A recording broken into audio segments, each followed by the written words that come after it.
All right, so today we're going to talk about HVAC systems in your soundproof room. So this is probably a subject that has maybe caused you some headaches as you've started to think about how am I going to build this soundproof room, and you think about how am I going to heat and cool my room. And I don't blame you, it's pretty complicated, but in this video we're going to take a deeper look at exactly what you need to do to get a great heated and cooled room so you don't even have to think more about it. And I'm going to talk about my 3 favorite options for heating and cooling your room. Let's dive in right now. So for number 1, the one option I recommend over everything else is what I did in my home studio. It was super easy. It honestly cuts out so many problems and is also the cheapest, and you can technically install it yourself without having to actually hire an HVAC person. And what that is a ductless mini split system. Specifically, I would highly recommend the Mr. Cool mini split. And what we did is we basically ran the piping of the ductless mini split through the interior of our double wall system to the condenser outside. So the system is basically comprised of 2 parts. You have your condenser, which is also a heat pump that is going to be able to heat and cool your room, and then also you have the actual unit, which is going to be sending the airflow into your room. It's important to notice that this unit does not allow proper ventilation into and out of your soundproof room. So this is a topic for another video down the line, but also something you really want to think about, which is you need fresh air intake and outtake out of your room so that you can have enough CO2 and oxygen, although CO2 is the main issue here with people breathing out. So like I said, that is not part of this HVAC system because technically it's not heating or cooling, but it's something you need to think about. So number 2 on our systems that I recommend is a split system with DX coils. So this is kind of complicated, but it will work great, and it does supply fresh air as well, which is not like what I said with that mini split before. So essentially the way that this system works is you're going to have a separate mechanical room, and you're going to have a condenser outside, and you're going to send air from the outside into your mechanical room where there's an air intake. That air is then going to be conditioned and sent into your studio room or studio rooms through traditional air ducts. There's also going to be a return system that's going to suck air out and send it through into your mechanical room and then back out into the outside. The important thing is you want to have this mechanical room because it will help with noise from the condenser as well as noise from the air handler unit, which then can be routed into your studio through the ductwork. And also having a bunch of 90-degree turns in your ductwork will also help in that mechanical room with reducing the sound that's coming from the condenser.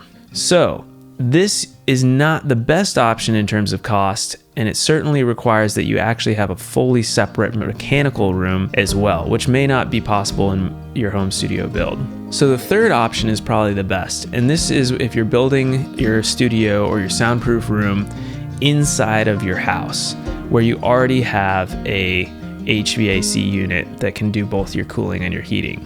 Now you want to make sure that your HVAC is sized large enough that you can heat and cool your new studio space. So check with your HVAC specialist to make sure, but honestly, a lot of houses have an oversized unit already, so it may work. In this case, all you really need to do is get the proper vents going from your HVAC unit into your new studio space, and you're good to go. So there's a couple other things we need to talk about. This is a very cursory, over-the-top overview of what you should do. But to be honest, I want to say, unless you're doing that Mr. Cool mini split option, you should definitely be working with an HVAC specialist. This is far beyond the scope of anything you can learn on YouTube alone. So hopefully this just gives you some ideas and options in your design phase, so then you can go on and actually work with an HVAC and talk about what you want to do, since most HVAC specialists are not necessarily specialists in soundproofing. So let's quickly talk about some considerations you want to think about regardless of which system you choose. One is going to be how much heating and cooling you need. So cooling being the most important part of a soundproof studio, because honestly, your studio is going to be airtight and it's going to hold the heat really well. So what you really need to do is make sure that room doesn't get too hot. So you need to consider a bunch of different things when you're sizing your unit. You need to think about how many people you're going to have in there because they put off heat. You're going to need to think about the amount of heat caused by your lighting. And lastly, you're going to need to think about the amount of heat caused by passive solar gain if you have any windows.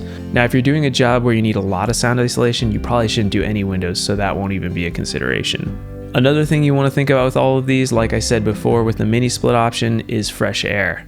And lastly, one thing you want to think about is the noise of the airflow coming through the vents. And so in a really simple way to think about this is you want to use a large volume, so very large vents, and then low velocity. So you want the air to be going slow through those vents. And if you accomplish those two things, then you won't be hearing the air coming through the vents and pouring into your room.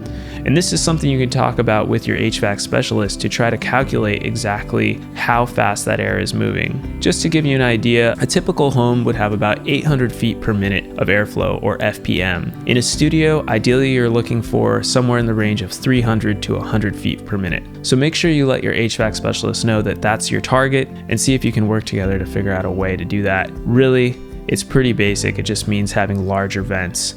But you also want to make sure that when your vents enter into your room, that you're not putting such a huge hole in there that you're sacrificing the soundproofing of your room altogether.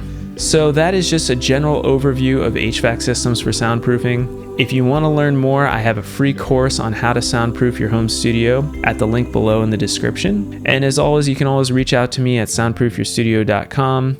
Check it out. I'd be happy to help you out with more of your soundproofing needs. Also, I'd love to hear what you want to learn about in terms of soundproofing. So let us know in the comments if you have questions or anything you want to know about, and I'll make sure to make a video on it to teach you a little bit more about soundproofing. Until next week, I'll see you later.